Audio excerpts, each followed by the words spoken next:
हाँ तो प्यारे बच्चों, नमस्कार। कैसे हैं आप लोग? उम्मीद करते हैं आप लोग भी बहुत अच्छे होंगे और मन लगाकर अपनी पढ़ाई को एक नई दिशा दिए होंगे। तो बहुत दिनों के बाद प्यारे बच्चों आज पुनः आपका चैप्टर आ गया है। क्या कहोगे? ध्वनि। मेरे दोस्त, बिल्कुल आप लोग का जो नायक बैच चल रहा था अब बिल्कुल कंटिन्यू चलेगा। अब आप लोग का एक एग्जाम भी हो गया। तो मेरे दोस्त बिल्कुल अब ये क्लास आपको बहुत ही इंपॉर्टेंट से पढ़ना है और पुनः अगली एग्जाम में धुआं धुआं करना है ना। तो आइए दोस्त बिल्कुल शुरू करते हैं आज की नई अंदाज में। तो क्या कहोगे मेरे बच्चा? आपका ये नायक बैच क्या है गुरुजी? नायक बैच क्लास 9th के लिए फिजिक्स मेरे बच्चा, जो कि प्यारा सा चैप्टर है ध्वनि। बाबू सुनते हैं ना भैया? साउंड। Yes sir. तो आज यही ध्वनि के बारे में संपूर्ण जानकारी प्राप्त करेंगे, ठीक ना। तो मेरे दोस्त हम चाहेंगे बिल्कुल क्लास को एकदम पूरा देखना है और एक एक बात को सुनना है और नोट्स में सभी बातों को लिखना है। इसके बाद आपको कहीं भटकने की आवश्यकता नहीं है। संपूर्ण बात, चाहे वो तरंगदैर्घ्य क्या होता है, चाहे आवृत्ति क्या होता है, चाहे टाइम पीरियड क्या होता है, मेरे बच्चा सब कुछ आयाम से लेके हर एक कंसेप्ट तक आपको इस वीडियो में सब कुछ हम पूरा डिटेल में बताने वाले हैं। तो भाई टेंशन लेने का नहीं है, क्योंकि गुलशन सर लह लह क्लियर कर देंगे, ठीक है। आइए तो सबसे पहले अगर हम बात करें गुरुजी कि ध्वनि क्या है, तो बाबू अगर हम बात करें कि सर ध्वनि क्या है, तो बाबू ध्वनि जो है ये साउंड जो है एक तरंग है। क्या है बाबू? ध्वनि क्या है? एक तरंग है। अब सर ये तरंग क्या है? तो तरंग दोस्त क्या है? एक ऊर्जा का रूप है। यानी हम कह सकते हैं ध्वनि भी क्या है? एक ऊर्जा है। जिस तरह से दोस्त आपको हम पढ़ाए थे प्रकाश क्या है? एक ऊर्जा का रूप है। तो उसी तरह से ध्वनि भी क्या है? एक ऊर्जा का रूप है। मेरे बच्चा अब ऊर्जा है तो आप बहुत सारे ऊर्जा के बारे में पढ़े हो, गतिज ऊर्जा, स्थितिज ऊर्जा पढ़े हैं ना। तो उसी तरह ध्वनि भी क्या है? एक ऊर्जा का रूप है। अब दोस्त यहां से हम डिस्कस करते हैं कि ध्वनि उत्पन्न कैसे होती है। तो बाबू ध्वनि जो उत्पन्न होती है, आपका कोई भी ऑब्जेक्ट या तो वाइब्रेट करता है यानी कंपन करता है तो क्या उत्पन्न होता है? ध्वनि उत्पन्न होता है। तो मेरे बच्चा हम कह सकते हैं क्या, अगर कोई वस्तु कोई ऑब्जेक्ट कंपन उत्पन्न करता है तो ध्वनि उत्पन्न होता है। तो मेरे गुरु बिल्कुल आप याद रखोगे क्या कि मेरे बच्चा कि ध्वनि क्या है। अगर सबसे पूछे व्हाट इज साउंड, तो आप कहोगे मेरे गुरु क्या कि जब किसी वस्तु में कंपन उत्पन्न होती है, कंपन मतलब वाइब्रेशन, जब किसी वस्तु में कंपन उत्पन्न से होती है तो ध्वनि उत्पन्न होती है। और ध्वनि उत्पन्न करने वाले यंत्र का नाम कंपनमान या स्वरित्र या द्विभुज होता है। मेरे बच्चा बिल्कुल कह सकते हो आप कि जब कोई वस्तु कंपन करती है तो वहां से क्या होता है? ध्वनि उत्पन्न होता है। और जो वस्तु ध्वनि उत्पन्न करता है उसी को कंपनमान वस्तु कहते हैं। बिल्कुल अगर मान लो आप गिटार देखे होंगे तो उसके रस्सी को ऐसे तानोगे तो एक आवाज आता है। कभी कभी आप सोए हुए रहते हो, मक्खी आपके कान के पास आता है, गाना गाता है, जीना है बोलो ना, गाना गाता है कि नहीं है? बताओ। तो वो भी क्या लगता है? साउंड उत्पन्न कर रहा है। Yes sir. मेरे बच्चा बिल्कुल अब ये कंपन क्या है सर? ये वाइब्रेशन क्या है? आप कभी ग्लास में, स्टील का या शीशा ग्लास में डंटी से ऐसे हिलाओ तो भैया आपको कंपन पता चल जाएगा कंपन क्या होता है। मेरे बच्चा किसी वस्तु को तेजी से इधर उधर गति करना कंपन कहलाता है। कोई भी बॉडी को फास्ट में आप डोला के छोड़ देते हो तो वो क्या करता है? कंपन करता है। कंपन करता है तो ध्वनि उत्पन्न होता है। तो मेरे बच्चा किसी वस्तु का तेजी से इधर उधर गति करना ही क्या कहलाता है? कंपन कहलाता है। यस गुरुजी। अब मेरे दोस्त, मेरे भैया किस वस्तु पर आघात कर सकते हैं? भैया किसी वस्तु पर आघात कैसे कैसे कर सकते हैं? आप घर्षण से भी कर सकते हो। किसी वस्तु को आप कंपन करने के लिए क्या कर सकते हो? घर्षण भी कर सकते हो, खरोंच कर भी कर सकते हो, मेरे बच्चा रगड़ के भी कर सकते हो, वायु फूंक कर या उनको हिलाकर ध्वनि उत्पन्न कर सकते हैं, है ना। कोई वस्तु को ध्वनि उत्पन्न करने के तरीके क्या क्या हो सकते हैं? भैया आप दो वस्तु को रब कर दो यानी घर्षण कर दो मेरे बच्चा, या आप दो वस्तु को क्या कर दो मेरे बच्चा, उस पर कोई आघात यानी फोर्स अप्लाई कर दो, या क्या कर दो रगड़ के कर सकते हो, या आप क्या कर सकते हो वस्तु को हिला करके भी क्या कर सकते हो? कंपन उत्पन्न कर सकते हो। क्या है बाबू? ध्वनि उत्पन्न करने के तरीके। ये सब क्या है? ध्वनि उत्पन्न करने के तरीके हैं, है ना। Yes sir. अब मेरे बच्चा क्या है बाबू? मनुष्य में ध्वनि। क्या है बाबू? मनुष्य में ध्वनि। तो मेरे बच्चा बिल्कुल क्या कहोगे कि मनुष्य में ध्वनि उनके वाक तंतुओं के कंपित होने के कारण उत्पन्न होता है। बाबू एक एक बात को समझो कि मनुष्य में जो ध्वनि उत्पन्न होता है मेरे बच्चा, मनुष्य में ध्वनि उनके वाक तंतुओं के कंपित होने के कारण उत्पन्न होता है। जी गुरुजी। और मेरे बच्चा ध्वनि तरंग के रूप में गति करता है। ये तो हम आपको पहले ही बताए कि ध्वनि क्या है, एक तरंग है, तरंग क्या है, ऊर्जा है। तो ध्वनि जो गमन करता है, संचरण करता है, बाबू ध्वनि तरंग के रूप में गति करता है। जैसे मधुमक्खियों के पंखों के कंपन से ध्वनि निकलती है, जिसे भिन्न भिन्नाहट कहते हैं, है ना। तो मेरे बच्चा बिल्कुल ध्वनि जो गमन करती है, याद रखोगे, ध्वनि तरंग के रूप में गमन करती है। जी गुरुजी। अब मेरे बच्चा ध्वनि का संचरण, तो मेरे भाई बिल्कुल ध्वनि को गमन करने के लिए माध्यम की आवश्यकता होती है। मेरे बच्चा वो माध्यम आपका ठोस भी हो सकता है, वो माध्यम आपका द्रव भी हो सकता है, वो माध्यम आपका गैस भी हो सकता है। मेरे बच्चा निर्वात में कभी भी ध्वनि गमन नहीं करता है, यानी साउंड को ट्रेवल करने के लिए, ध्वनि को संचरण करने के लिए माध्यम की आवश्यकता होती है। अब मेरे बच्चा जिसका घनत्व जितना अधिक होगा, जिसका डेंसिटी जितना अधिक होगा, उसमें ध्वनि की चाल क्या होगा, उतना अधिक होगा। जिसका घनत्व जितना कम होगा, उसमें ध्वनि की चाल क्या होगा, उतना कम होगा। बिल्कुल मेरे भाई, बिल्कुल याद रखोगे। क्या आप कह सकते हो सर कि सबसे अधिक घनत्व तो सर ठोस का होता है? तो बिल्कुल मेरे बच्चा, ठोस में ध्वनि की चाल क्या होती है, सबसे अधिक होती है। और सबसे कम घनत्व किसका होता है, गैस का। तो भैया ध्वनि का चाल सबसे कम किसमें होगा, आप कहोगे सर गैस अवस्था में होगा, है ना। और ध्वनि निर्वात में गमन नहीं करती है। तो बिल्कुल यही बात यहां कहा गया है मेरे बच्चे, क्या कि भैया ध्वनि को एक स्थान से दूसरे स्थान, मतलब ट्रेवल करने के लिए, ध्वनि को एक स्थान से दूसरे स्थान तक स्थानांतरण यानी गमन करने के लिए ये ध्वनि का क्या होता है, संचरण होता है। और इन्हीं को ध्वनि का संचरण कहते हैं। मेरे बच्चा कि ध्वनि का संचरण क्या है, तो आप कहोगे ध्वनि का एक स्थान से दूसरे स्थान तक स्थानांतरण होता है, इसे ही क्या कहते हैं, ध्वनि का संचरण कहते हैं। अब ये किसमें होता है, माध्यम की आवश्यकता होती है? तो आप कहोगे सर बिल्कुल होती है। मेरे बच्चा बिल्कुल मेरे भाई, बिल्कुल माध्यम यानी मीडियम, क्या कहोगे मेरे भाई, द्रव यानी वो क्या है, सब्सटेंस, मेटर वाला।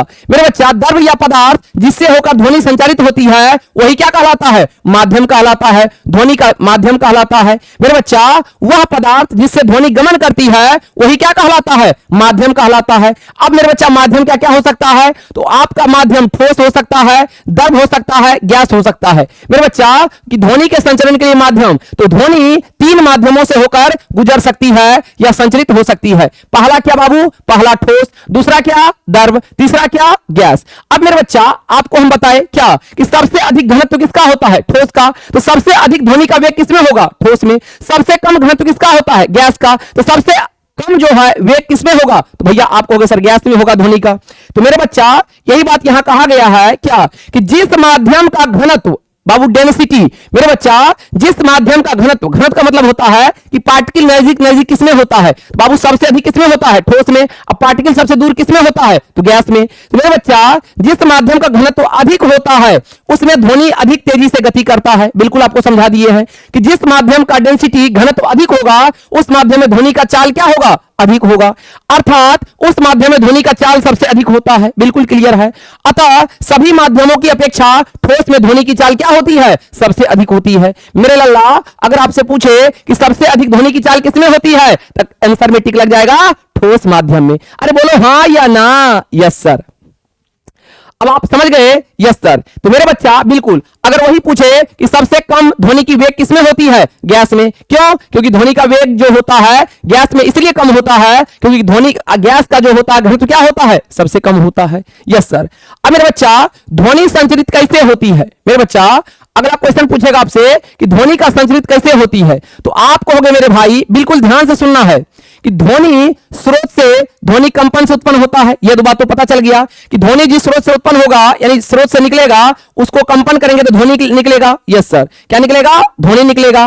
और यह अपने आसपास के कणों में क्या करता है, विक्षोभ पैदा करता है। अब सर यह विक्षोभ क्या है, आप जब कभी नदी में आप देखे होंगे कोई पत्थर मारते हैं तो इस तरह से क्या होता है, इस तरह से विक्षोभ उत्पन्न होता है। बाबू इस तरह से क्या होता है, इस तरह से विक्षोभ उत्पन्न होता है ना।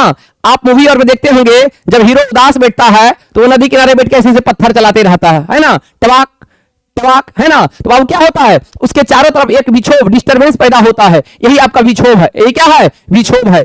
तो मेरे भाई बिल्कुल क्या कहोगे, ध्वनि जिस स्रोत से निकला भैया वो कंपन से उत्पन्न होगा और यह अपने आसपास के कणों में क्या करता है, विक्षोभ पैदा करता है। चूंकि तरंग एक विक्षोभ है, आपको पहले बता दिए थे, ध्वनि क्या है, आप कहोगे ध्वनि एक तरंग है और तरंग ही को ही विक्षोभ कहते हैं। तो तरंग एक विक्षोभ है जो किसी माध्यम से होकर गति करता है और माध्यम के कण निकटवर्ती कणों में गति उत्पन्न कर देता है। जैसे ये कण है, इससे टकराए तो इसको गति कर देगा, ये इससे टकराए तो इसको गति कर देगा और ये कण इसी प्रकार की गति अन्य कणों में उत्पन्न कर देता है। मतलब एक कण दूसरे पे क्या कर देता है, फोर्स अप्लाई करके दूसरे को भी मोशन में ला देता है और माध्यम के कण स्वयं आगे नहीं बढ़ता है लेकिन विक्षोभ जो है वो आगे बढ़ता है। आप जो पत्थर मारते हैं वो पत्थर वहीं नीचे चला जाता है लेकिन उसका डिस्टरबेंस क्या होता है, आगे आगे आगे बढ़ते जाता है और यह प्रक्रिया तब तक चलता रहता है जब तक विक्षोभ हमारे कानों तक क्या होता है, पहुंच नहीं जाता है। इसी तरह ध्वनि क्या होता है, संचरित होता है या ध्वनि का संचरण होता है। तो मेरे बच्चा बिल्कुल आप समझ गए होंगे, सिंपल। क्या जब कोई वस्तु में क्या होता है, अगर कोई ध्वनि का स्रोत है उसमें कंपन होगा तो ध्वनि उत्पन्न होगा और वो ध्वनि क्या होता है मेरे बच्चा, अपने आसपास क्या करता है, विक्षोभ पैदा करता है और विक्षोभ क्या है, एक तरंग है। और मेरे बच्चा विक्षोभ जो तरंग है, तो बाबू आपको क्या बताए कि मेरे बच्चा विक्षोभ क्या है, तरंग एक विक्षोभ है जो किसी माध्यम से होकर गति करता है और माध्यम के निकटवर्ती कण में क्या करता है, गति उत्पन्न कर देता है, फिर अगला उसमें गति उत्पन्न कर देता है। कण खुद आगे नहीं बढ़ता है, विक्षोभ को आगे बढ़ाने जाता है और यह तब तक चलते रहता है जब तक कि आवाज हमारे कानों तक पहुंच नहीं जाता है। बोलो क्लियर है? यस सर, बिल्कुल एक एक पॉइंट क्लियर करेंगे बाबू, टेंशन नहीं लेने का। चलिए तो बाबू बिल्कुल एग्जाम में क्वेश्चन पूछे कि ध्वनि संचरित कैसे होती है तो आपको यह बात लिखना है। अब अगला दोस्त क्या होता है, संपीड़न क्या होता है, कंप्रेशन क्या होता है। बाबू इन बात को समझते हैं कि कंप्रेशन क्या होता है।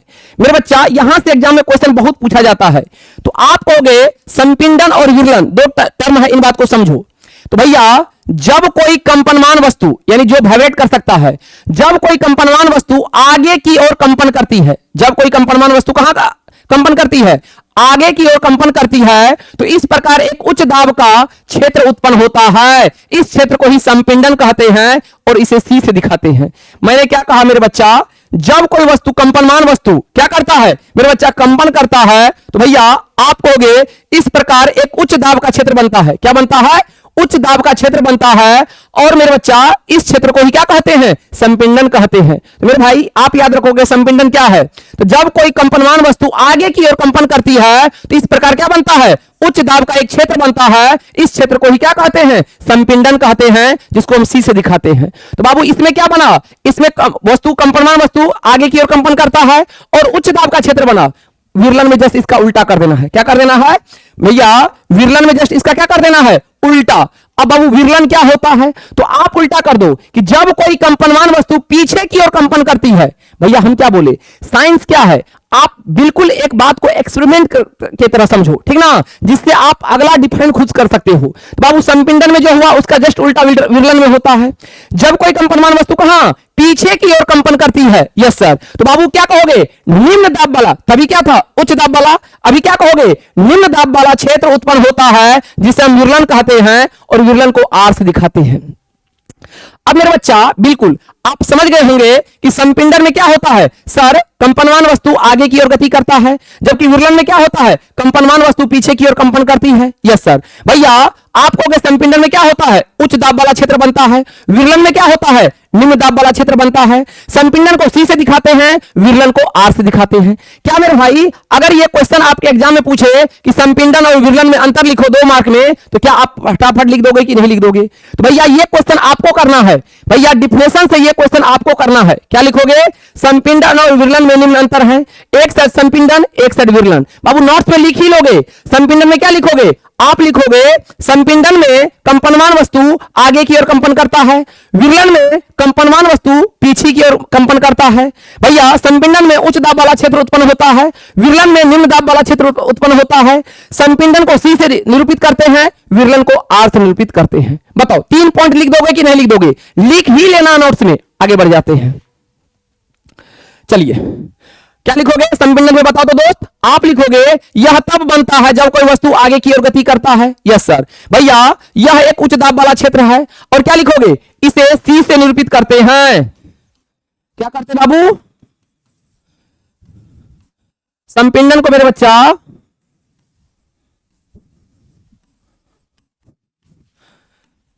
की से सूचित किया जाता है।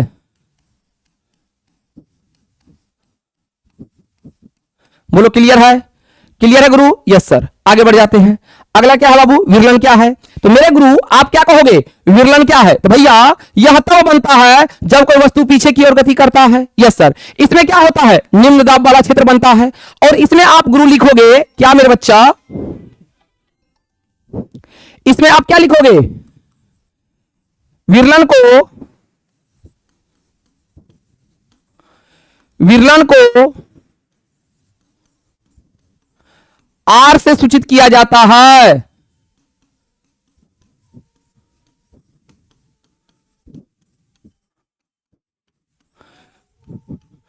विरलन को किससे दिखाते हैं? आर से दिखाते हैं। बोलो भैया क्लियर है क्या? Yes sir.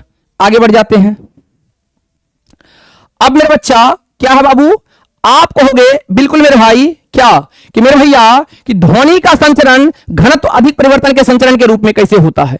तो आपको हम क्या बताएं क्या कि जिस माध्यम में घनत्व अधिक होगा उसमें ध्वनि का वेग अधिक होगा, जिस माध्यम में घनत्व कम होगा उस माध्यम में क्या होगा? आप कहोगे सर ध्वनि का वेग कम होगा। तो मेरे भाई ध्यान से समझो, आपको मैंने क्या कहा? किसी माध्यम में कणों का अधिक घनत्व होता है तो दाब घनत्व अधिक दाब को और कम घनत्व कम दाब को दर्शाता है। मेरे बच्चा मैंने क्या कहा आपको? थोड़ा ध्यान से सुनना। किसी माध्यम में कणों का अधिक घनत्व जो है अधिक दाब को और कम घनत्व जो है कम दाब को दर्शाता है। और इस प्रकार ध्वनि का संचरण घनत्व परिवर्तन के संचरण के रूप में भी देखा जा सकता है। बिल्कुल मैंने क्या कहा आपको कि भैया क्वेश्चन इस तरह से पूछेगा कि ध्वनि का संचरण घनत्व परिवर्तन के संचरण में के रूप में कैसे होता है? तो बिल्कुल आप लिखोगे क्या? किसी माध्यम में कणों का अधिक घनत्व अधिक दाब को और कम घनत्व कम दाब को दर्शाता है। इस प्रकार आप कह सकते हो कि संचरण घनत्व के रूप में भी होता है, परिवर्तन के रूप में भी होता है। Yes sir. आगे बढ़ जाते हैं। अब दोस्त ध्वनि तरंग, अब बाबू ध्यान से समझना, ठीक ना, क्योंकि यहां से सभी पॉइंट इंपॉर्टेंट है। और भैया हम क्या कहे कि आपको इस टॉपिक को पढ़ने के बाद बिंदु जैसा भी डाउट नहीं होगा, है ना बाबू? Yes sir. अब मेरे बच्चा साउंड वेव यानी ध्वनि तरंग क्या है? ध्यान से सुनना है दोस्त, ठीक ना। और भैया बातचीत बिल्कुल नहीं, एकदम लहा है, समझो कि ध्वनि तरंग क्या है। तो आप कहोगे गुरु ध्वनि को तरंग के रूप में जाना जाता है। बाबू कई बार ऑब्जेक्टिव पूछा है कि ध्वनि को किस रूप में जाना जाता है? तो ध्वनि को आपको पहले बता दिए कि ध्वनि को तरंग के रूप में जाना जाता है। और तरंग एक विक्षोभ है। तरंग क्या है? विक्षोभ है जो कंपनमान वस्तु द्वारा क्या होता है? उत्पन्न होता है। और यह तरंग अनुदैर्घ्य तरंग होती है, यह संपिंडन और विरलन से बनी होती है। तो आप यहां से यह भी कह सकते हो कि अनुदैर्घ्य तरंग में क्या होता है? संपिंडन और विरलन होता है। तो मेरे बच्चा कि ध्वनि तरंग क्या है? तो आप कहोगे ध्वनि को तरंग के रूप में जाना जाता है। बिल्कुल ध्वनि को किसके रूप में जाना जाता है? तरंग के रूप में जाना जाता है। और तरंग एक विक्षोभ है। तरंग क्या है? डिस्टर्बेंस है, विक्षोभ है जो कंपनमान वस्तु से उत्पन्न होता है। और यह एक कैसा तरंग है? तो अनुदैर्घ्य तरंग है जो कहां से बनता है? संपिंडन और विरलन से बनता है। क्लियर है बाबू? Yes sir.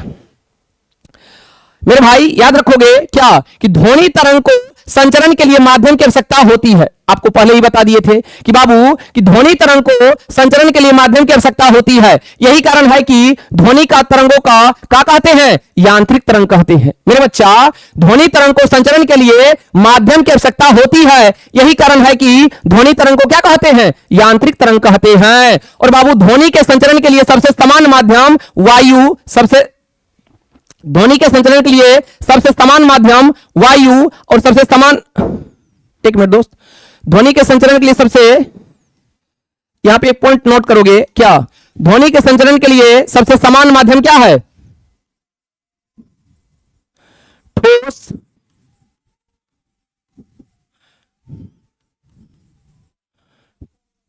ठोस है। क्या है बाबू? ध्वनि के संचरण के लिए सबसे समान माध्यम क्या है? ठोस है। Yes sir. चलिए आगे बढ़ जाते हैं। बाबू आपको बता दिए थे वैक्यूम। वैक्यूम का मतलब क्या होता है? निर्वात, खाली जगह जहां कुछ भी नहीं हो, एयर भी नहीं हो, उसी को वैक्यूम कहते हैं, निर्वात कहते हैं। तो क्या है बाबू? निर्वात में ध्वनि का तरंग। तो मेरे बच्चा आप जानते हो क्या ध्वनि को चलने के लिए माध्यम की आवश्यकता होती है। ध्वनि का संचरण माध्यम में होगा। वो माध्यम क्या हो सकता है? ठोस, दर्ब और क्या गैस। मेरे बच्चा आप जानते हो कि ध्वनि का संचरण कभी भी निर्वात यानी खाली जगह वैक्यूम में नहीं होता है। तो मेरे बच्चा याद रखोगे क्या कि निर्वात में ध्वनि संचारित नहीं होती है। मेरे बच्चा निर्वात का मतलब होता है वैक्यूम खाली जगह। क्या कहोगे? निर्वात में ध्वनि संचरित नहीं होती है, क्योंकि ध्वनि को संचित होने के लिए किसी न किसी माध्यम की आवश्यकता होती है। तो बाबू याद रखोगे ध्वनि जो है कभी भी निर्वात में संचरित नहीं होती है। ध्वनि तभी संचरित होगी जब आपका माध्यम ठोस होगा, द्रव होगा और गैस होगा। तो मेरे भाई याद रखोगे ध्वनि कभी भी फ्री स्पेस वैक्यूम में ट्रेवल नहीं करता है। चलिए अगला क्या है दोस्त? ध्वनि तरंगे अनुदैर्घ्य तरंग होती है। इन बात को आइए समझने का प्रयास करते हैं। मेरे बच्चा क्या है? ध्वनि तरंग अनुदैर्घ्य तरंग होती है, क्यों? ऐसे भी क्वेश्चन पूछेगा, है ना? तो आइए बात को समझते हैं। मेरे बच्चा बिल्कुल याद रखोगे कि ध्वनि तरंग जो है अनुदैर्घ्य तरंग होती है, क्योंकि इन तरंगों में माध्यम के कणों का विस्थापन विक्षोभ के संचरण की दिशा के समांतर होता है। मेरे बच्चा समांतर कहने का मतलब अगर आपका ध्वनि का कण ऐसे जा रहा है या अनुदैर्घ्य तरंग ऐसे जा रहा है तो भैया कण भी कैसे जाएगा? ऐसे जाएगा। कैसे जाएगा? कण भी ऐसे जाएगा। मेरे बच्चा समांतर बिल्कुल पैरेलल जाएगा। तो क्या कहोगे गुरुजी कि ध्वनि तरंगे अनुदैर्घ्य तरंग होती है, क्योंकि इन तरंगों में माध्यम के कणों का विस्थापन विक्षोभ के संचरण की दिशा के समांतर होती है और कण एक स्थान से दूसरे स्थान तक गति नहीं करता है, लेकिन अपनी विरामावस्था से आगे पीछे दोलन करता है। आगे पीछे दोलन करता है। ठीक इसी प्रकार ध्वनि तरंगे संचरित होती है। अतएव ध्वनि तरंगे क्या है? अनुदैर्घ्य तरंग है। मेरे बच्चा बिल्कुल ध्वनि तरंग कैसा है? तो बाबू याद रखोगे ध्वनि तरंग जो है अनुदैर्घ्य तरंग है। कैसा तरंग है बाबू? ध्वनि तरंग अनुदैर्घ्य तरंग है। तो मेरे गुरु याद रखोगे क्या कि ध्वनि तरंग अनुदैर्घ्य तरंग है? तो क्यों है? तो सिंपल लिखोगे कि ध्वनि तरंगे अनुदैर्घ्य तरंग होती है क्योंकि इन तरंगों में माध्यम के कण विस्थापन के विक्षोभ के संचरण की दिशा के क्या होती है? समांतर होती है। और आपको पहले बता दिए थे कण गति नहीं करता है, कण का डिस्टरबेंस विक्षोभ आगे गति करता है। मेरे बच्चा कण एक स्थान से दूसरे स्थान तक गति नहीं करता है, लेकिन विरामावस्था से आगे पीछे दोलन करता है। ठीक इस प्रकार ध्वनि तरंग संचारित होती है। तो अतएव ध्वनि तरंग कैसा है भैया? अनुदैर्घ्य तरंग है। अरे बोलो हाँ या ना? Yes sir. अगला क्या है बाबू? ध्वनि तरंग के अभिलक्षण। क्या है मेरे गुरु? ध्वनि तरंग के अभिलक्षण। तो मेरे बच्चा अब किसी ध्वनि तरंग के निम्नलिखित अभिलक्षण है। अब दोस्त यहां से आपका ऑब्जेक्टिव प्लस सब्जेक्टिव दोनों बनेगा, तो प्यार से समझो। पहला क्या है? आवृत्ति है। दूसरा क्या है? आयाम है। तीसरा क्या है? वेग है। चौथा क्या है? तरंगदैर्घ्य है। तो बाबू सभी टर्म को समझाएंगे, ध्यान से समझना है। तो सबसे पहले क्या है? तरंगदैर्घ्य। तो बाबू आइए हम तरंगदैर्घ्य को समझते हैं। मेरे गुरु तरंगदैर्घ्य क्या होता है? तो आप कहोगे सर तरंगदैर्घ्य क्या होता है, समझो ना।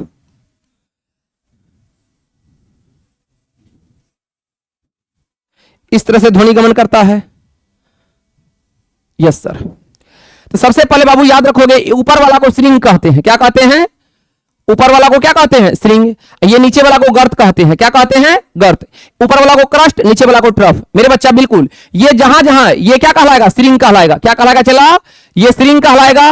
ये नीचे वाला क्या कहलाएगा? ये नीचे वाला गर्त कहलाएगा। हमेशा ये जितना चलते रहेगा चलते रहेगा, ऊपर वाला श्रृंग नीचे वाला गर्त। तो मेरे भाई मेरे गुरु क्या ये श्रृंग दिखाई दिया? Yes sir. ये जो आपको श्रृंग दिखाई दे रहा है या ये गर्त दिखाई दे रहा है या जो ये गर्त दिखाई दे रहा है, तो दो श्रृंग क्या कहोगे?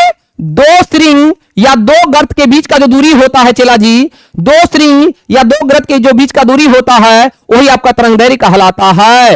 मेरे बच्चा क्या कहोगे सर? तरंगदैर्घ्य किसको कहेंगे? तो दो श्रृंग या दो गर्त के बीच का दूरी को ही क्या कहते हैं? वेवलेंथ कहते हैं बाबू, तरंगदैर्घ्य कहते हैं। हमेशा के लिए याद रखोगे, इनको हमेशा मीटर में मापते हैं। तरंगदैर्घ्य का सही मात्रा क्या होता है? मीटर होता है। तो मेरे गुरु आप याद रखोगे क्या कि बाबू तरंगदैर्घ्य क्या होता है? तो आप कह सकते हो कि दो स्ट्रिंग बोलो ना या दो गर्त के बीच का जो दूरी होता है वही तरंगदैर्घ्य होता है। तरंगदैर्घ्य को किससे दिखाते हैं? लैम्डा से। बाबू इसी को लैम्डा पढ़ते हैं। क्या पढ़ते हैं? इसी को लैम्डा पढ़ते हैं। और भैया लैम्डा का ऐसा मात्रा क्या होता है? मीटर होता है। बिल्कुल क्लियर हो गया। तो सबसे पहले तरंगदैर्घ्य क्या होता है गुरुजी समझा दो ना। क्या कहोगे बाबू? किन्हीं दो निकटतम श्रृंग, अब श्रृंग क्या होता बता दिए थे, किन्हीं दो निकटतम श्रृंग अथवा गर्त के बीच की दूरी को एक दोलन पूरा करने में, एक दोलन पूरा करने में तरंग द्वारा चली गई दूरी को क्या कहते हैं? तरंगदैर्घ्य कहते हैं। मेरे बच्चे आप बिल्कुल क्या कहोगे? कोई दो क्रमागत श्रृंग लो या गर्त लो, उनके बीच का दूरी को ही क्या कहते हैं? तरंग दैर्घ्य कहते हैं। तो मेरे बच्चे आप परिभाषा क्या लिखोगे? किन्हीं दो निकटतम श्रृंगों अथवा गर्तों के बीच की दूरी को एक दोलन पूरा करने में तरंगों द्वारा चली गई दूरी को क्या कहते हैं? तरंग दैर्घ्य कहते हैं। इसे ग्रीक अक्षर लैम्डा से दर्शाते हैं या निरूपित करते हैं। ध्वनि का चाल कैसे निकालते हैं? तो तरंग दैर्घ्य को आवृत्ति से गुना कर देते हैं। बाबू ध्वनि का चाल भी बराबर क्या होता है मेरे बच्चा? आप कहोगे भी बराबर क्या होता है? एन इंटू लेमडा होता है। आवृत्ति ध्वनि की चाल क्या निकालोगे? भी बराबर क्या निकालोगे? आप कहोगे सर भी बराबर ध्वनि की चाल भी बराबर लेमडा इंटू क्या होता है? फ्रीक्वेंसी। Yes sir. बाबू ये भी याद रखोगे क्या मेरे बच्चा? ध्वनि की चाल कैसे निकालते हैं? तो तरंग दैर्घ्य को आवृत्ति से गुना करते हैं। क्या करते हैं? तरंग दैर्घ्य को आवृत्ति से गुना करते हैं। अब ये क्या है सब समझाते हैं दोस्त, पहले समझो। आपको ये तरंग दैर्घ्य क्लियर हो गया कि दो स्ट्रिंग या दो गर्त के बीच की दूरी को क्या कहते हैं? तरंग दैर्घ्य कहते हैं। Yes sir. अगला क्या है बाबू? आवृत्ति। तो मेरे बच्चा सुनो ध्यान से, आवृत्ति क्या होता है? आवृत्ति क्या होता है? देखो दोस्त, अगर एक दोलन को पूरा करने में यहां से चले और यहां तक पहुंच गए, अगर एक दोलन को यानी सिंपल आप कहोगे एक चक्कर, क्या कहोगे? एक चक्कर। अगर एक चक्कर पूरा करने में कितना टाइम लग जाए? 1 सेकेंड। बाबू ऐसे समझो, आवृत्ति यानी फ्रीक्वेंसी क्या होता है?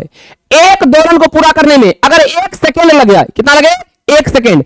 1 सेकेंड से ना ही कम ना ही अधिक। बाबू आवृत्ति समझो ध्यान से, अगर एक गति यानी एक कंप्लीट चक्कर को पूरा करने में कितना देर लग जाए? 1 सेकेंड, तो उसी को आवृत्ति कहते हैं। क्या कहते हैं? आवृत्ति कहते हैं। मेरे बच्चा बिल्कुल एक चक्कर को एक दोलन को पूरा करने में जो समय लगता है उसी को क्या कहते हैं? आवृत्ति कहते हैं। तो मेरे गुरु आप ये भी याद रखोगे, आवृत्ति समझ गए तो आवर्तकाल भी समझ जाएंगे। अब ये सर आवर्तकाल क्या होता है? टाइम पीरियड क्या होता है? आवर्तकाल क्या होता है? इसको टाइम पीरियड टी से दिखाते हैं। यानी एक चक्कर को क्या कहोगे? एक चक्कर पूरा करने में जो समय लग जाए, एक चक्कर को पूरा करने में जो समय लग जाए, जो समय लग जाए वही क्या कहलाता है? आवर्तकाल। जो समय लग जाए। सर दोनों में क्या अंतर है?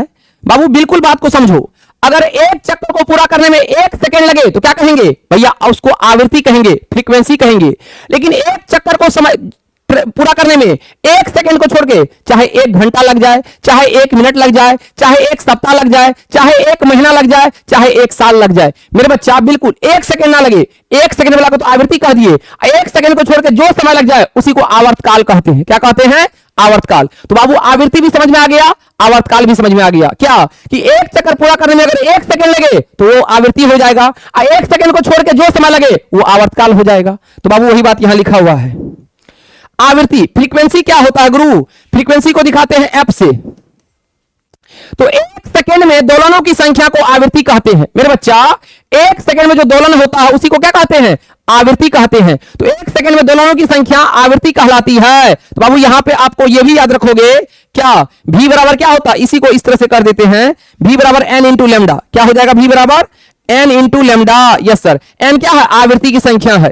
बाबू एन से भी रिप्रेजेंट करते हैं। तो मेरे बच्चा बिल्कुल समझ में आ गया होगा कि 1 सेकेंड में दोलनों की संख्या को क्या कहते हैं? आवृत्ति कहते हैं। और बाबू आवृत्ति का ऐसा मात्रा क्या होता है? हर्ज होता है, जिसको एच जेड से दिखाते हैं। आवृत्ति का ऐसा मात्रा क्या होता है? हर्ज होता है, जिसको हम एच जेड से दिखाते हैं। तो मेरे बच्चा आप समझ गए होंगे क्या कि 1 सेकेंड में जितना चक्कर पूरा होता है उसी को आवृत्ति कहते हैं। तो भैया 1 सेकेंड में जो आवृत्ति आपका कंप्लीट दोलन होता है उसी को क्या कहते हैं? तो उसी को आवृत्ति कहते हैं। बस याद रखोगे 1 सेकेंड। कितना सेकेंड? 1 सेकेंड। Yes sir. ऐसे मतलब क्या होता है? हर्ज होता है। अब दोस्त आवर्तकाल क्या होता है? टाइम पीरियड को दिखाते हैं टी से। तो आप समझ गए होंगे टाइम पीरियड क्या होता है। क्या कि एक दोलन पूरा करने में लगा समय आवर्तकाल कहलाता है। वो समय कुछ भी हो सकता है, बस 1 सेकेंड को छोड़ के जो समय लगे उसी को आवर्तकाल कहते हैं। और बाबू आवर्तकाल का ऐसी मात्रा टाइम सेकेंड होता है। याद रखोगे क्या?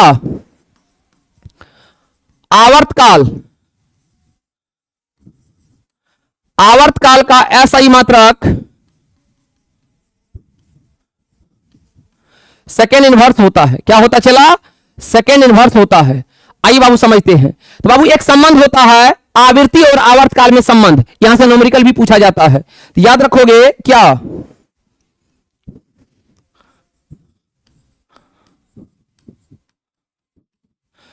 आवृत्ति यानी एफ और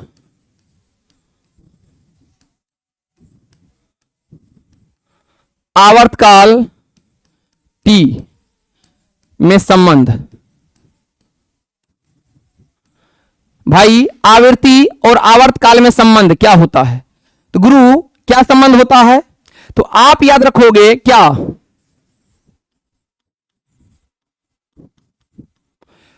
आवृत्ति बराबर होता है 1/,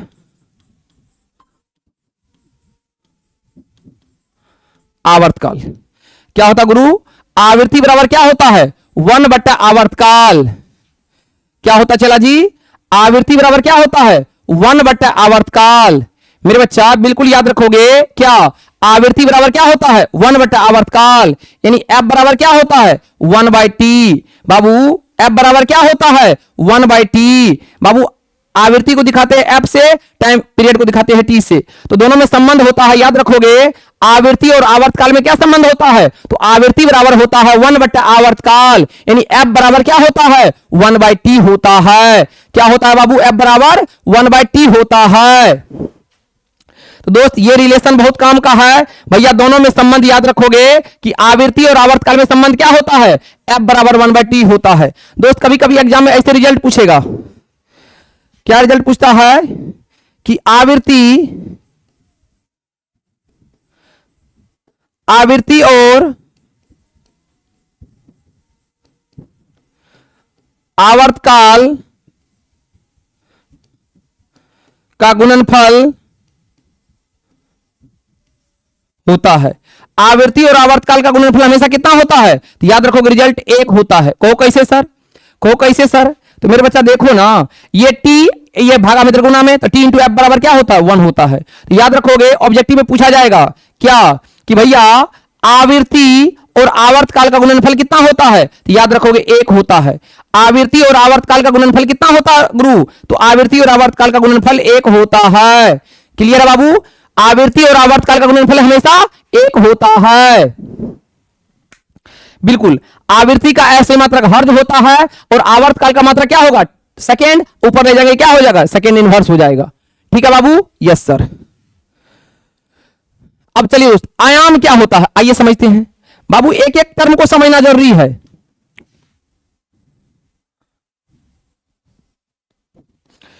गुरुजी क्या आयाम क्या होता है, ये चलते रहेगा। बाबू सुनो, ये जो आपका मैक्सिमम डिस्प्लेसमेंट होता है, स्ट्रिंग का हो चाहे गृत का हो, ये जो मैक्सिमम डिस्प्लेसमेंट होता है यही आपका आयाम कहलाता है। क्या कहलाता है? आयाम। चाहे वो स्ट्रिंग का हो चाहे गर्त का हो, एम्पलीट को किसे दिखाते हैं? ए से दिखाते हैं, यही आपका आयाम होता है। तो स्ट्रिंग का जो अधिकतम ऊंचाई होता है भैया वही उसी को क्या कहते हैं? आयाम कहते हैं, और आयाम को ए से दिखाते हैं। तो क्या कहोगे गुरुजी आयाम क्या होता है? आप कहोगे किसी तरंग के संचरण में माध्यम के कणों का संतुलन की स्थिति में अधिकतम जो विस्थापन होता है वही आयाम कहलाता है। ये जो अधिकतम डिस्प्लेसमेंट है, ये जो आपका अधिकतम डिस्प्लेसमेंट है बाबू, ये दिखाई दे रहा है, यही आपका आयाम है। यही आपका क्या है? आयाम है। चाहे स्ट्रिंग का लो चाहे गर्त का लो, यही आपका आयाम है। ये क्या कहलाता है? ये तो आप समझ ही गए थे, तरंगदैर्घ्य कहलाता है। तो मेरे बच्चा क्या कहोगे? किसी तरंग के संचरण में माध्यम के कणों की संतुलन की स्थिति में जो अधिकतम विस्थापन होता है आयाम कहलाता है। घनत्व तथा दाब के उतार चढ़ाव को ग्राफीय रूप में प्रदर्शित इस तरह से करते हैं और आयाम को ए से दिखाते हैं। एम्पलीट्यूड होता है, इसको किससे दिखाते हैं? तो भैया बड़ा लेटर ए से दिखाते हैं। Yes sir. चलिए सर, आपने कहा स्ट्रिंग स्ट्रिंग स्ट्रिंग, ये स्ट्रिंग क्या है गुरु? अब तो आप समझिए क्रस्ट क्या होता है। क्या कहोगे? ध्वनि तरंग के शिखर को तरंग का श्रृंग कहा जाता है। शिखर मतलब क्या? ऊंचाई। मेरे बच्चा ध्वनि तरंग का जो शिखर होता है बाबू बोलो ना, क्या ये जो शिखर है इसी को क्या कहेंगे? चला, इसी को स्ट्रिंग यानी क्रस्ट कहते हैं। क्या कहते हैं? क्रस्ट कहते हैं। तो ध्वनि तरंग के शिखर को तरंग का क्या कहते हैं? श्रृंग कहते हैं, इंग्लिश में क्रस्ट कहते हैं। बोलो भैया हाँ या ना? Yes sir. बाबू गर्त क्या होता है? ट्रफ क्या होता है? तो ध्वनि तरंग के घाटी यानी नीचे वाला को क्या कहते हैं? गर्त कहा जाता है। क्या कहा जाता है गुरु? ये क्या है? ये बाबू आपका ये जो नीचे वाला है यही आपका क्या कहलाता है? गर्त कहलाता है, ट्रफ कहलाता है। यानी घाटी वाला गर्त, ऊपर शिखर वाला श्रृंग कहलाता है। चलिए अगला क्या है दोस्त, ये सब बाबू एकदम डायरेक्ट एग्जाम में डिफिनेशन पूछ जाता है कि गुणता क्या होता है, टिम्बर क्या होता है। मेरे गुरु टिम्बर क्या होता है, गुणता क्या होता है, समझाएं। चलिए नो प्रॉब्लम गुरुजी। भैया यहां प्रॉब्लम होता है क्या, बताओ गुणता क्या होता है, तो क्या लिखोगे, यह ध्वनि का एक अभिलक्षण है जो हमें समान तरत्व तथा प्रबलता की दो ध्वनियों में अंतर करने में सहायता करता है। इस गुण को ही क्या कहते हैं, गुणता कहते हैं। जैसे मान के चलो एग्जांपल लेते हैं, भैया हम पढ़ा रहे हैं, आपके बगल में आर्यन सर कुछ बोलेंगे तो आपको पता चल जाता होगा ये तो आर्यन सर का आवाज है। अच्छा आर्यन सर पढ़ा रहे हैं, अब बगल में हम बोलेंगे तो आपको पता चल जाएगा ये तो हमारे लहल है गुरुजी का आवाज है ना। तो कहने का मतलब आप क्या कहोगे, दो आवाज से जो आप पहचान लेते हो कि ये कोई और है ये कोई और है, इस गुण को ही क्या कहते हैं, टिम्बर कहते हैं, गुणता कहते हैं। तो यह ध्वनि का एक अभिलक्षण है जो हमें समान तारतम्य तथा प्रबलता की दो ध्वनियों में अंतर करने में सहायता करता है। इस गुण को क्या कहते हैं, टिम्बर यानी गुणता कहते हैं। Yes sir. अगला टोन, नहीं कहता है इसका टोन बहुत ज्यादा है, नहीं कहता अरे थोड़ा टोन को नीचे करो। Yes sir. एकल आवृत्ति की ध्वनि को ही क्या कहते हैं, टोन कहते हैं। कहता ना खाली इसी का आवाज सुनाई देता है और तो कोई बोलवे नहीं किया। Yes sir. हाँ तो बाबू टोन, तो एकल आवृत्ति की ध्वनि को क्या कहते हैं, टोन कहते हैं। सिर्फ आपको एक ही प्रकार का अगर आवाज बार बार कान में टन टन सुनाई देगा तो वही टोन कहलाता है। क्या कहलाता है, टोन। यानी एकल आवृत्ति की ध्वनि को क्या कहते हैं, टोन कहते हैं। स्वर कहता आहा हा हा, अलका याग्निक का कितना प्यारा गाना है, कुछ कुछ होता है ना। तो बाबू स्वर क्या है, नोट क्या है, तो अनेक आवृत्तियों के मिश्रण से उत्पन्न ध्वनि को स्वर कहते हैं। क्या कहते हैं भैया, ढेर सारा आप अनेक आवृत्तियों को आपस में मिक्स कर दो तो वही मिश्रण क्या कहलाता है, स्वर कहलाता है। तो क्या कहोगे, अनेक आवृत्तियों के मिश्रण से उत्पन्न ध्वनि को स्वर कहते हैं। अरे बोलो ना। Yes sir. अगला क्या है, ध्वनि की तीव्रता क्या होता है। अब बाबू ध्वनि की तीव्रता क्या होता है, तो आप याद रखोगे बाबू ध्वनि की तीव्रता भैया किसी एकांक क्षेत्रफल से, क्या कहोगे, किसी एकांक क्षेत्रफल से एक सेकेंड में, बाबू इस बात को नोट करो, किसी एकांक क्षेत्रफल में एक सेकेंड में गुजरने वाली ध्वनि ऊर्जा को ही क्या कहते हैं, ध्वनि की तीव्रता कहते हैं। मेरे गुरु मैंने क्या कहा कि ध्वनि की तीव्रता क्या है, तो बाबू किसी एकांक क्षेत्रफल में, किसी एकांक क्षेत्रफल में एक सेकेंड में गुजरने वाली ध्वनि ऊर्जा को ध्वनि की क्या कहते हैं, तीव्रता कहते हैं। Yes sir. अगला क्या है बाबू, ध्वनि की प्रबलता। ध्वनि की क्या है, प्रबलता। ये भी बात वही होता है दोस्त कि भैया क्या कहोगे मेरे बच्चा, किसी एकांक क्षेत्रफल इससे एक सेकंड में गुजरने वाली ध्वनि ऊर्जा को ध्वनि की प्रबलता कहते हैं। मेरे बच्चा कारक याद रखोगे जिन पर ध्वनि की प्रबलता निर्भर करता है, तो प्रबलता ध्वनि के लिए कानों की संवेदनशीलता की माप है और ध्वनि की प्रबलता कंपन के आयाम पर निर्भर करता है। पूछा जाता है दोस्त कि ध्वनि की प्रबलता किस पर निर्भर करता है, किस पर डिपेंड करता है, तो आयाम पे, एम्पलीट्यूड पे। दिखाए थे ना, एम्पलीट्यूड को ए से दिखाते थे, तो ध्वनि की प्रबलता आयाम पर डिपेंड करता है। अगला क्या है दोस्त, अब भैया आइए तरंग के बारे में समझते हैं। अगला क्या है दोस्त, अनुप्रस्थ तरंग यानी ट्रांसवर्स वेव क्या होता है। गुरु एक एक बात को समझना है, ठीक ना, तब दोस्त जाके आपका टॉपर लिस्ट में नाम आएगा। तो बाबू समझो, अनुप्रस्थ तरंग यानी ट्रांसवर्स वेव क्या होता है। बाबू अनुप्रस्थ तरंग यानी ट्रांसवर्स वेव क्या होता है, आइए समझते हैं। तो बाबू क्या कहोगे, इन तरंग से माध्यम के कण गति की दिशा के लंबवत गति करता है। यानी दोस्त आपको पढ़ाए थे दोलन गति, तो भैया अगर इसमें आपका क्या होता है भैया, कण जो है लंबवत ऊपर नीचे गति करता है। कैसे करता है, ऊपर नीचे कण गति करता है। Yes sir. तो क्या कहोगे मेरे बच्चा, इन तरंगों में माध्यम के कण गति की दिशा के क्या होता है, लंबवत गति करता है, यानी ऊपर नीचे गति करता है। और भैया इन तरंगों के शीर्ष एवं गर्त बनते हैं। भैया इससे पहले पढ़ाए थे अनुदैर्घ्य तरंग, उसमें क्या बनता था, संपिंडन और विरलन। जबकि अनुप्रस्थ तरंग में क्या बनता है, शीर्ष यानी क्रस्ट एवं ट्रफ बनता है। जैसे एग्जांपल के लिए प्रकाश तरंग याद रखोगे, प्रकाश तरंग किसका एग्जांपल है, अनुप्रस्थ तरंग का। अगला क्या है, अनुदैर्घ्य तरंग लॉन्गिट्यूडनल वेव, जो आपको बता ही दिए थे। इन तरंगों से माध्यम के कण गति की दिशा के अनुदिश गति करता है, मतलब क्या, समांतर। भैया इस तरह से जा रहा है तो कण का भी गति ऐसा ही होगा, कण का भी क्या होगा, गति समांतर होता है। बताए थे दोस्त। Yes sir. इसमें क्या होता है, आगे पीछे इस तरह से चलते रहता है। Yes sir. तो बाबू इन तरंगों से माध्यम के कण गति की दिशा के क्या होता है, अनुदिश गति करता है। Yes sir. इन तरंगों में क्या बनता है, संपिंडन और विरलन बनता है। अब संपिंडन विरलन बता दिए हैं। एग्जांपल ध्वनि तरंग, ध्वनि तरंग किसका एग्जांपल है, तो बाबू अनुदैर्घ्य तरंग का एग्जांपल ध्वनि तरंग है ना। Yes sir. अब क्या दोस्त, तरंग गति यानी वेव मोशन क्या होता है, तरंग गति क्या होता है, आइए समझते हैं। तो आप कहोगे मेरे बच्चा क्या, तरंग गति माध्यम से प्रगमन करता हुआ कंपन विक्षोभ है। क्या है बाबू? तरंग गति जो है माध्यम से प्रगमन करता हुआ कंपन विक्षोभ है, जिसमें दो बिंदुओं के बीच सीधे संपर्क हुए बिना एक दूसरे के बिंदु तक ऊर्जा स्थानांतरित की जाती है। इन्हीं को हम क्या कहते हैं? तरंग गति कहते हैं। मेरे बच्चा, तरंग गति माध्यम से प्रगमन करता हुआ क्या है? एक कंपन विक्षोभ है, जिसमें दो बिंदुओं के बीच सीधे संपर्क में हुए बिना किसी दूसरे बिंदु तक ऊर्जा स्थानांतरित होती है, ट्रांसफर होता है। यस सर, बिना संपर्क में क्या होता है? एनर्जी का ट्रांसफर होता है। इसी को तरंग गति कहते हैं। क्लियर है गुरु? Yes sir. अब दोस्त क्या है? ध्वनि का परावर्तन। तो मेरे बच्चा, अगर आप प्रकाश का परावर्तन समझ गए तो ध्वनि का परावर्तन आप ऐसे ही समझ जाओगे, है ना? तो आइए दोस्त, ध्वनि का परावर्तन क्या है, और एग्जाम में क्वेश्चन जो है सब्जेक्टिव यहीं से पूछा जाता है कि ध्वनि के परावर्तन क्या है। तो जैसा प्रकाश का परावर्तन होता है वैसा ही ध्वनि का परावर्तन होता है। आइए समझते हैं। तो सबसे पहले क्या है बाबू? ध्वनि का परावर्तन। तो समझना पड़ेगा प्रकाश का परावर्तन।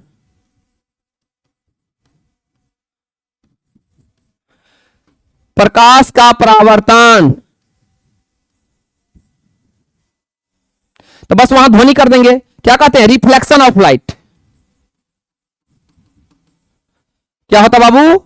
Reflection of light.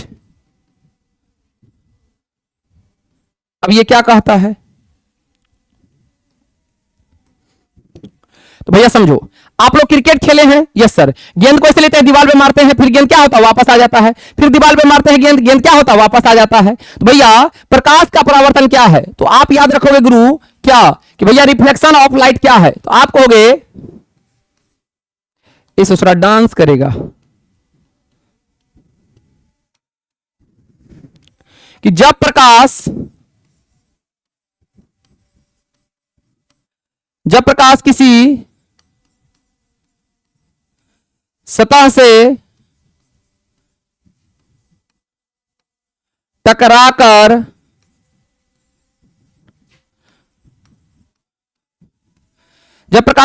टकराकर उसी माध्यम में बैक बाउंसिंग ऑफ लाइट, जब प्रकाश किसी सतह से टकराकर उसी माध्यम में लौट जाती है। क्या याद रखोगे? जब प्रकाश की किरण, ऐसे लिखना है, जब प्रकाश की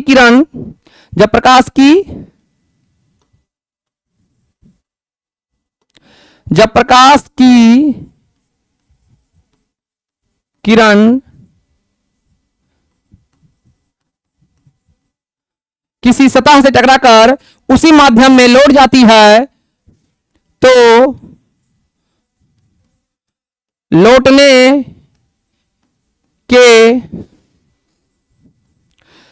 की इस घटना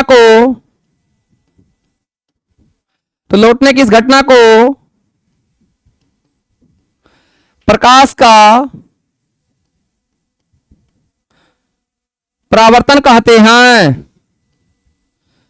लौटने इस घटना को क्या कहते हैं? प्रकाश का परावर्तन कहते हैं। मेरे बच्चा, मैंने क्या कहा? मैंने कहा कि भैया बिल्कुल प्रकाश किसी माध्यम में, ऐसे समझो, प्रकाश किसी स्रोत से इस तरह से आता है, तो ये प्रकाश है। Yes sir. तो जब बाबू प्रकाश किसी स्रोत से इस तरह से आया, यस सर, ये टकरा के क्या हुआ? इसी माध्यम में वापस लौट गया, तो बाबू इस घटना को क्या कहते हैं? प्रकाश का परावर्तन कहते हैं। Yes sir.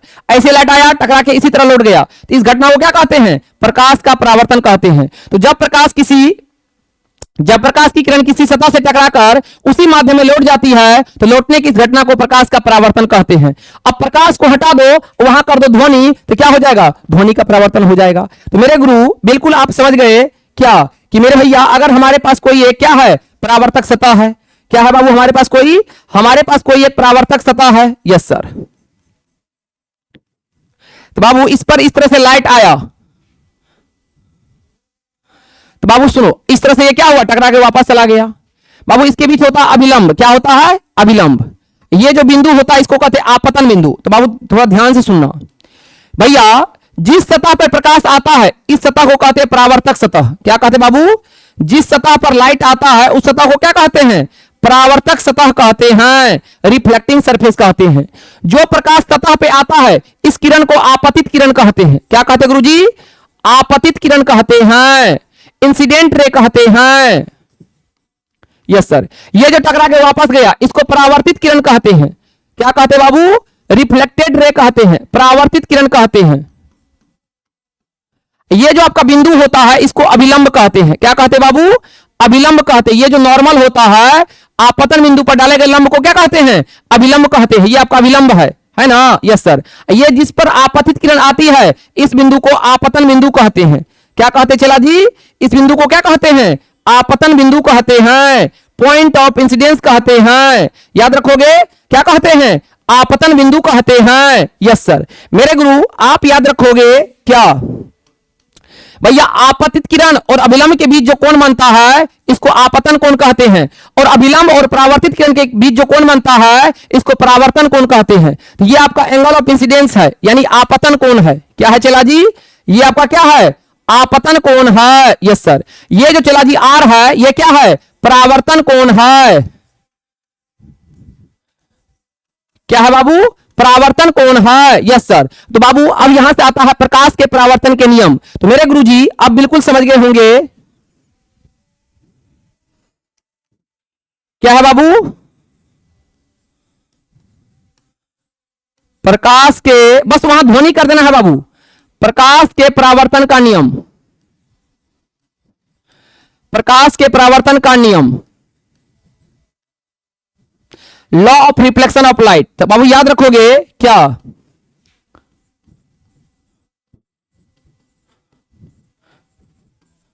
प्रकाश के परावर्तन के, प्रकाश के परावर्तन के दो नियम होते हैं। प्रकाश के परावर्तन के कितने नियम होते हैं? तो प्रकाश के परावर्तन के दो नियम होते हैं। एक में याद रखोगे क्या?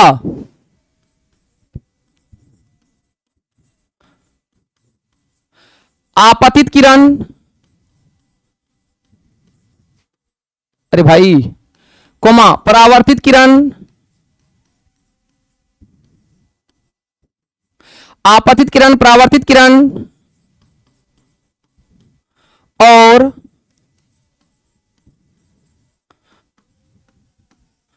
आपतन बिंदु पर,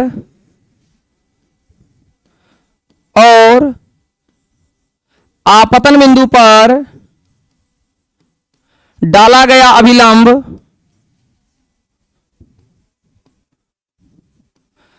आपतन बिंदु पर डाला गया अभिलंब, तीनों एक ही तल में होता है। तीनों क्या होता है? एक ही तल में होता है। क्या कहा मैंने गुरु? मैंने कहा आपसे क्या कि आपतित किरण, परावर्तित किरण और आपतन बिंदु पर डाला गया अभिलंब तीनों एक ही तल में होता है। दूसरा गुरुजी याद रखोगे क्या कि आपतन कोण, आपतन कोण, हटो ना तू, आपतन कोण हमेशा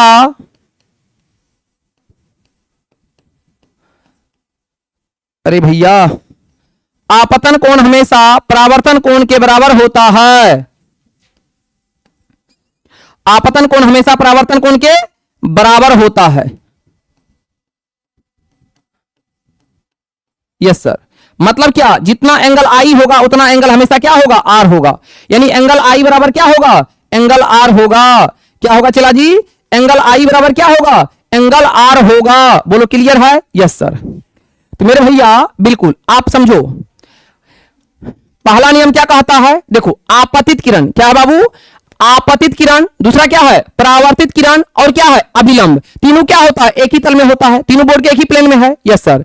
आपतित किरण, परावर्तित किरण और अभिलंब तीनों क्या होता है? एक ही तल में होता है। दूसरा, ये जो बिंदु है इस बिंदु को क्या कहेंगे? आपतन बिंदु। मेरे बच्चा बिल्कुल याद रखोगे मेरे भाई, आपतित किरण, अभिलंब और परावर्तित किरण तीनों एक ही तल में होता है।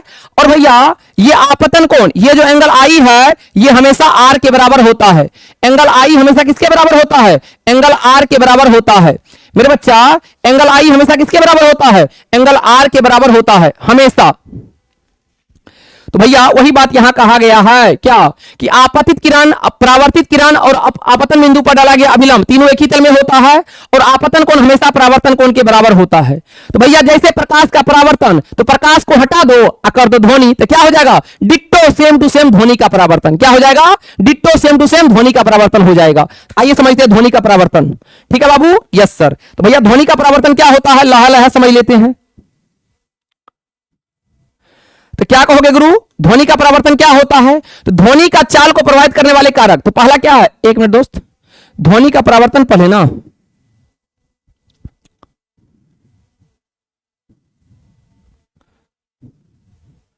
हाँ सुनो, ध्वनि का परावर्तन क्या कहोगे?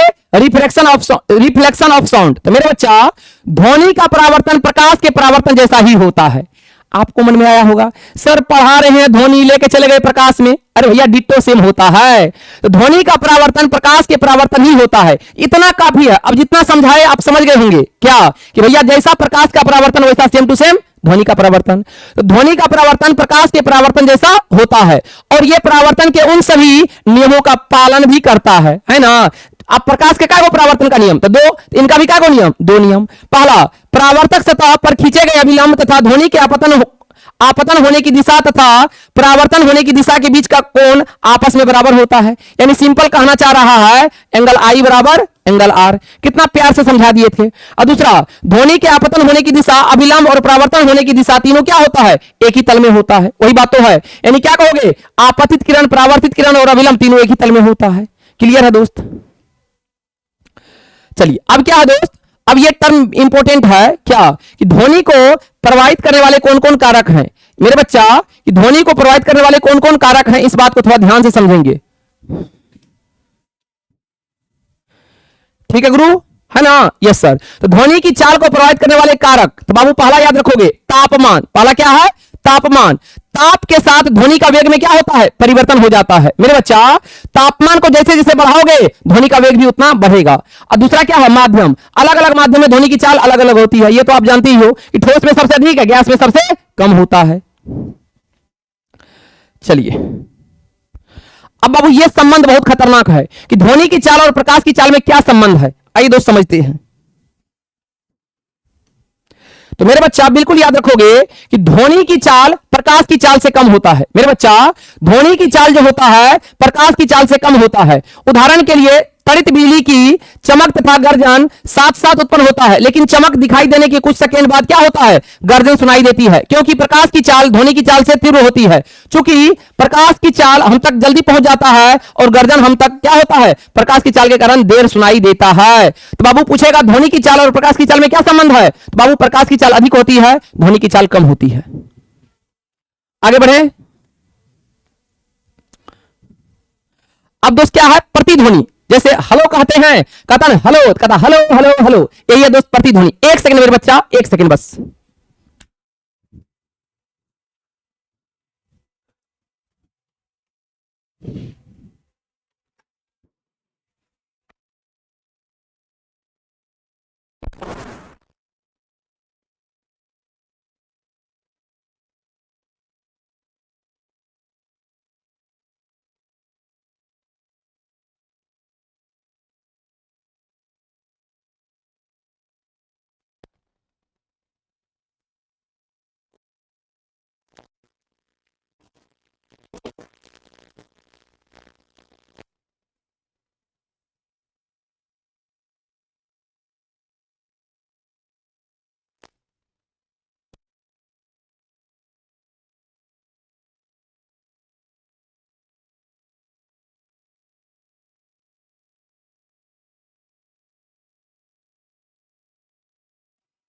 चलिए दोस्त क्लियर है बाबू। हाँ, जैसे आप लोग क्या करते हैं, पहाड़ पे चले जाओगे तो भैया जैसे वहां सुने होंगे हेलो कहते हैं, तो आवाज क्या होता है, टकरा टकरा के हेलो हेलो कहता है। तो बाबू प्रतिध्वनि क्या है, तो भैया जब कोई ध्वनि किसी माध्यम से टकराकर परावर्तित होती है और वह ध्वनि हमें पुनः सुनाई देती है तो इस ध्वनि को हम क्या कहते हैं? प्रतिध्वनि कहते हैं, इको साउंड कहते हैं। क्या कहा हमने कहा जब कोई ध्वनि किसी माध्यम से टकराकर परावर्तित होती है वह ध्वनि पुनः हमें सुनाई देती है, इस ध्वनि को प्रतिध्वनि कहते हैं। मेरे बच्चा, ध्वनि तरंग के परावर्तन के लिए सबसे बड़े आकार के अवरोधक की आवश्यकता होती है, जो चाहे पॉलिश की हो या क्या हो, खुरदरे हो। बाबू आवाज जैसे बड़े बड़े होल में बैठते होंगे तो देखता होगा पर्दा ठोका रहता है ताकि क्या हो जाए, ध्वनि का अवशोषण हो जाए तो बाबू गूंजे नहीं, है ना? Yes sir. भैया हमारे मस्तिष्क में ध्वनि को संवेदना लगभग 0.1 सेकंड तक बनी रहती है, यानी आप इसको 1/10 सेकंड भी कह सकते हो। जैसे हमने कहा आपको हेलो, आपने कहा यस सर। तो भैया मेरी बात हेलो जो है आपके कान में यानी आपके मस्तिष्क में कितना सेकंड तक ये आवाज सुनाई देगा? यानी 1/10 सेकंड, जिसको आप क्या कह सकते हो, 0.1 सेकंड तक सुनाई देती है। अब क्या है दोस्त, ये प्रतिध्वनि तो बता ही दिए। हाँ मेरे बच्चा, बिल्कुल स्पष्ट प्रतिध्वनि सुनने के लिए मूल ध्वनि तथा परावर्तन ध्वनि के बीच का कम से कम कितना सेकंड का गैप होना चाहिए? 0.1 सेकंड का समय अंतराल अवश्य होना चाहिए। जैसे आप लोग को कभी कभी होता है, आप भी बोलते हो, आपका दोस्त भी बोलता है, तीसरा दोस्त भी बोलता है, कहते ना अरे भाई एक एक करके बोलो ना, सुनना भी तो है, क्या स्पष्ट बोल रहे हो, है ना? तो भैया बिल्कुल स्पष्ट प्रतिध्वनि सुनने के लिए कम से कम आपको कितना का गैप देना चाहिए? 1/10 सेकंड का। तो स्पष्ट प्रतिध्वनि सुनने के लिए मूल ध्वनि और परावर्तित ध्वनि के बीच का समय कम से कम 0.1 सेकंड समय का अंतराल का होना चाहिए। और स्पष्ट प्रतिध्वनि सुनने के लिए अवरोधक की ध्वनि स्रोत से न्यूनतम दूरी कितना होना चाहिए? भैया ध्वनि और जहां से आवाज निकल रहा है उनके कुल दूरी की आधी यानी 17.2 मीटर अवश्य होनी चाहिए। जैसे कोई बोल रहा है और कोई सुन रहा है तो उनके बीच का गैप कितना होना चाहिए? लगभग 17.2 मीटर अवश्य होनी चाहिए। चलिए अब दोस्त यहां से ये जो टॉपिक है बाबू आपके कंपटीशन में भी भर भर के आता है। मेरे बच्चा बिल्कुल ये टॉपिक जो है दोस्त आपके कंपटीशन में भी क्या आता है? भर भर के आता है। तो क्या है दोस्त? ध्वनि सभ्यता का प्रास, यानी आप परिसर भी कह सकते हो या सीमा भी कह सकते हो। रेंज ऑफ हेयरिंग साउंड, यानी कितना क्षमता होता है, कितना तक के ध्वनि को सुन सकते हैं, कितना तक के ध्वनि को हम नहीं सुन सकते हैं। तो मेरे बच्चा हम सभी प्रकार के ध्वनि को नहीं सुन सकते हैं। आप जैसे हम बोलेंगे सुना दिया नहीं सर, अब बहुत जोर से भी बोलेंगे तो सुनाई नहीं देगा। तो एक नहीं एक रेंज तक के ध्वनि को, जितना मैक्सिमम रेंज कितना मिनिमम रेंज है, उन रेंज तक के ध्वनि को ही अपना लोग अच्छा से सुन सकते हैं। आइए क्या है वो, कितना तरह का रेंज है? तो बाबू सबसे पहला है कि ध्वनि 3 प्रकार की होती है, यानी ध्वनि का रेंज जो है 3 प्रकार का। पहला है अपस्रव ध्वनि, यानी क्या कहोगे? Infrasonic sound. मेरे बच्चा प्यार से समझो, क्या है दोस्त? अपस्रव ध्वनि क्या कहते हैं? इंफ्रासोनिक साउंड क्या होता है? तो बाबू 20 हर्ट्ज, क्या कहोगे चला जी? 20 हर्ट्ज से कम आवृत्ति वाली ध्वनि को अपस्रव ध्वनि कहते हैं, इंफ्रासोनिक साउंड कहते हैं। मेरे बच्चा इंफ्रासोनिक साउंड क्या होता है? तो भैया 20 हर्ट्ज से अगर कम आवृत्ति हो, भैया 20 हर्ट्ज से कम आवृत्ति वाले ध्वनि को अपना लोग सुन भी नहीं सकते हैं। तो 20 हर्ट्ज से कम आवृत्ति वाले ध्वनि को अपस्रव ध्वनि यानी इंफ्रासोनिक साउंड कहते हैं। Yes sir. मेरे बच्चा बिल्कुल अगला क्या है दोस्त? दूसरा है श्रव ध्वनि। दूसरा क्या है? श्रव ध्वनि यानी एडिबल साउंड क्या होता है? तो बाबू वह ध्वनि जिसको मनुष्य अपने कानों से सहज सुन सकता है, श्रव ध्वनि यानी एडिबल साउंड कहलाता है। और भैया इसका परिसर जो होता है 20 हर्ट्ज से 20 किलो हर्ट्ज यानी 20,000 हर्ट्ज के बीच होता है। Yes sir. मनुष्य इस सीमा से कम की ध्वनि को सुन नहीं सकता है और इस सीमा से अधिक ध्वनि को सुन नहीं सकता है, अर्थात 20 किलो हर्ट्ज या 20,000 हर्ट्ज की आवृत्ति की ध्वनि तक को सहन नहीं कर सकता है, इससे अधिक को, ठीक ना? तो मनुष्य जो है बाबू कौन ध्वनि को सुनता है? तो याद रखोगे एडिबल साउंड को, यानी क्या? श्रव ध्वनि को सुन सकता है, जिसका रेंज कितना होता है? जिसका सीमा होता है 20 हर्ट्ज से 20,000 हर्ट्ज या 20 हर्ट्ज से 20 किलो हर्ट्ज तक। तो मेरे बच्चा इसका परिसर कितना होता है? 20 हर्ट्ज से 20 किलो हर्ट्ज या 20,000 हर्ट्ज होता है। मनुष्य इस सीमा से कम की ध्वनि को सुन नहीं सकता है और इस सीमा से अधिक ध्वनि यानी इससे अधिक ध्वनि को भी सुन नहीं सकता है। तो बाबू अपना लोग जिस ध्वनि को सुनते हैं उसको श्रव ध्वनि कहते हैं, जिसका रेंज 20 हर्ट्ज से 20,000 हर्ट्ज के बीच होता है। और तीसरा क्या है? प्राध्वनि। तीसरा क्या है दोस्त? प्राध्वनि अल्ट्रासोनिक साउंड। तो क्या कहोगे? 20 किलो हर्ट्ज या 20,000 हर्ट्ज से अधिक आवृत्ति की ध्वनि को प्राध्वनि यानी अल्ट्रासोनिक साउंड कहते हैं। मेरे गुरु 20 किलो हर्ट्ज या 20,000 हर्ट्ज से अधिक आवृत्ति वाले ध्वनि को क्या कहते हैं? प्राध्वनि यानी अल्ट्रासोनिक साउंड कहते हैं। तो मेरे गुरु बिल्कुल आपको समझ में आ गया होगा, ठीक ना? मेरे बच्चा अगला क्या है दोस्त? अगला है ध्वनि बूम यानी सोनिक बूम क्या होता है? तो भैया आप कहोगे जब ध्वनि उत्पादक स्रोत ध्वनि की चाल से अधिक तेजी से गति करता है तो यह वायु में प्रघाती तरंगें उत्पन्न करती है। इस प्रघाती तरंग में बहुत अधिक ऊर्जा होती है और इस प्रकार की प्रघाती तरंगें से संबंध वायु दाब में परिवर्तन से एक बहुत तेज और प्रबल ध्वनि उत्पन्न हो जाती है, जिसे हम क्या कहते हैं? ध्वनि बूम कहते हैं। क्या कहते हैं बाबू? ध्वनि बूम कहते हैं। यस सर, बिल्कुल मेरे बच्चा। हाँ यस सर। तो मेरे भाई बिल्कुल। अब दोस्त आपका ध्वनि का बिल्कुल 100% बचा ऑब्जेक्टिव प्लस सब्जेक्टिव। तो भैया मेरे बिल्कुल आप डिमांड करना, अगली क्लास बिल्कुल जब होगा तो भैया उसमें हम ध्वनि का ढेर सारा आपका objective plus subjective plus NCERT numerical लेके आएंगे और धुआं धुआं कर देंगे, है ना? तो गुरुजी आज के लिए यहीं तक, ठीक ना? इसके बाद जो आप डिमांड करोगे, कमेंट करोगे, वो हम पूरा करेंगे। तब तक के लिए दिल से धन्यवाद, लव यू, थैंक यू। मिलते हैं अगली क्लास में। क्या कमेंट करोगे वो हम पूरा करेंगे। थैंक यू दोस्त, लव यू।